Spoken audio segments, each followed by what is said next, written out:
Former President of America, Mr. Joe Biden, has been diagnosed prostate cancer. I'm sure most of you or many of you have heard the news about President Biden and his recent diagnosis of prostate cancer. अमेरिकाको पूर्व राष्ट्रपति जो बाइडेनज्यूलाई पोस्टेट cancer भएको पत्ता लागेको छ र त्यो पोस्टेट क्यान्सर चाहिँ उसको शरीरमा अर्थात् हड्डीतिर पनि फैलिएको समाचारहरू आइरहेको छ र यो चाहिँ एक हप्ता पहिलाको समाचार हो। आज पनि ट्रिटमेन्ट चलिरहेको होला र पैसाले एउटा राम्रो खालको बेड किन्न सकिन्छ तर निन्द्रा किन्न सकिँदैन र पैसाले खाना किन्न सकिन्छ तर भोक किन्न सकिँदैन। त्यस्तै नै पैसाले दुनियाभरको हस्पिटलमा ट्रिटमेन्ट गराउन सकिन्छ, डाक्टर हायर गर्न सकिन्छ, हस्पिटल बनाउन सकिन्छ तर हाम्रो शरीरलाई बनाउन सकिँदैन। त्यसै कारणले हामीले आफ्नो शरीरलाई अवश्य ध्यान दिनुपर्छ। र प्रोस्टेट क्यान्सर चाहिँ के हुन्छ भनेर मैले खोजी गर्दा चाहिँ के पाएँ भने पुरुषहरूलाई चाहिँ जो चाहिँ 50-55 वर्षदेखि या 40 वर्षदेखि उकालो जाँदै गरेको पुरुषहरूलाई चाहिँ बेसी हुने गर्दो रहेछ। अनि त्यो प्रोस्टेट क्यान्सर भनेको चाहिँ जो अन्डाकोष हुन्छ हामी पुरुषहरूको र मूत्राशय हुन्छ त्यसको बीचमा एउटा गाँठो हुने गर्छ। त्यो गाँठो बढ्दै जान्छ र इन्फेक्ट भएपछि चाहिँ त्यहाँनिरबाट बिमारी निस्किन्छ। क्यान्सर त हामी सबैको जिउमा हुन्छ तर त्यो क्यान्सर जब अलिकति त्यसले भाउ पाउँछ या त्यो बढ्छ त्यसको असर बढ्दै जान्छ शरीरमा र क्यान्सर बन्निएर फेरि हामीलाई दुःख दिन्छ, पीड दिन्छ र हामीलाई हाम्रो ज्यान पनि कोही बेला लिन्छ। र मर्दलाई त हुन्छ त्यस्तै नै लेडिजहरूलाई पनि सर्भिकल क्यान्सर भन्छ। सर्भिकल भनेको यो मात्रै होइन तर यो एरियामा जुन चाहिँ गर्भाशयभित्र हुने क्यान्सरलाई सर्भाइकल क्यान्सर भनिन्छ र युट्रस क्यान्सर हुन्छ र त्यो सबै हामीले ट्रिटमेन्ट गराउन सक्छौँ तर त्यसलाई बन्द गर्न त सक्दैनौँ तर हामीले त्यसको लागि हामीले आफ्नो तर्फबाट प्रयास त गर्न सक्छौँ नि। त्यसै कारण र कति योगी बाबाहरूले योगाहरू हुन्छ जस्तै यो बटरफ्लाई भयो। यो बटरफ्लाईले हाम्रो यो जुन चाहिँ पोस्टेट एरिया छ त्यो पोस्टेट एरियालाई एक्सर्साइज गराउँछ, एक्टिभ गराउँछ, त्यहाँको कुनै पनि कमीहरू ठिक गर्छ। त्यसै कारणले चाहिँ यो बटरफ्लाई भयो अनि अर्को एक्सर्साइज भयो यस्तो खालको यस्तो यो लिएर यहाँ लाने यो एक्सर्साइजहरूले गर्दा चाहिँ हाम्रो यो पोस्टेट एरियालाई सुरक्षित राख्छ र त्यसलाई हेल्दी राख्छ भन्ने भन्छ।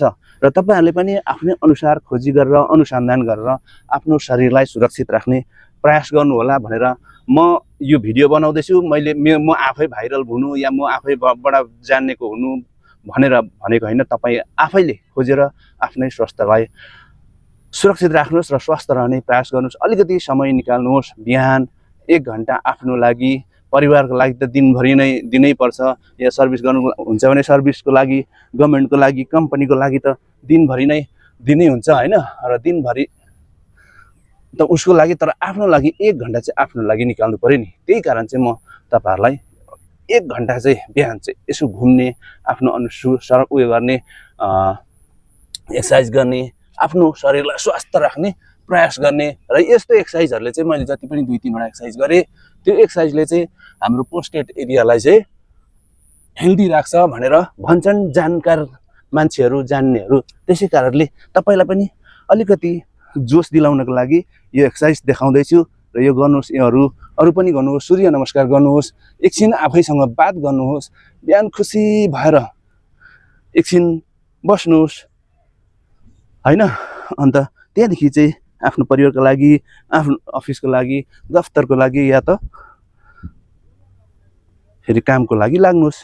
त्यसो गरे भने आफू पनि स्वस्थ र खुसी पनि हुन्छ। आफू स्वस्थ रह्यो भने परिवारलाई पनि पाल्न सक्छौं, उनीहरुको पनि देखभाल गर्न सक्छौं।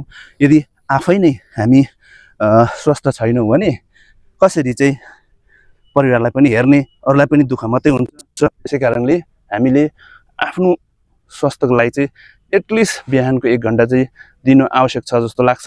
र तपाईलाई कस्तो लाग्छ अवश्य कमेन्ट गरेर भनिदिनुस् हैन। र यो यहाँनिर पक्रेर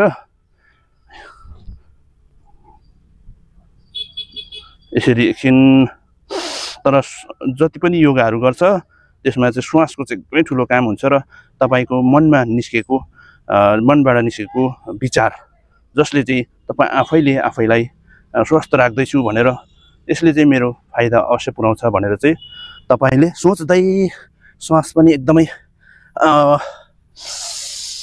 श्वासको साथ गर्नु पर्यो। त्यहाँदेखि चाहिँ त्यसले उयो फाइदा पुग्छ हैन।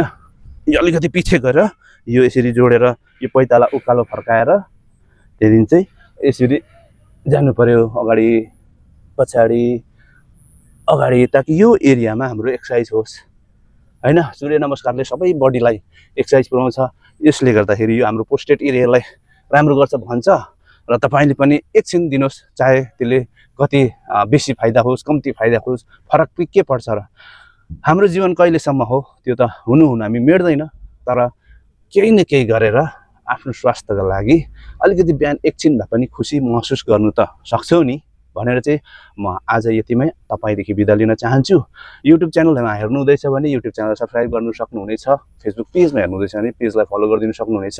र भिडियो राम्रो लाग्यो, कामको लागि, अरूको लागि पनि भनेर यस्तो सोच्नुहुन्छ भने चाहिँ आफ्नो प्रतिक्रिया दिँदै अरूलाई पनि सेयर गरिदिनु सक्नुहुनेछ। अब तपाईलाई मनै परेन भने त त्यसको पनि सुझाव पनि दिनु सक्नुहुनेछ भन्दै बिदा लिदैछु। बहुत बहुत धन्यवाद। तपाई स्वस्थ रहनुहोस्, सुखी रहनुहोस्, तपाईको परिवारमा सधैँ नै सुख शान्ति बनिरहोस्।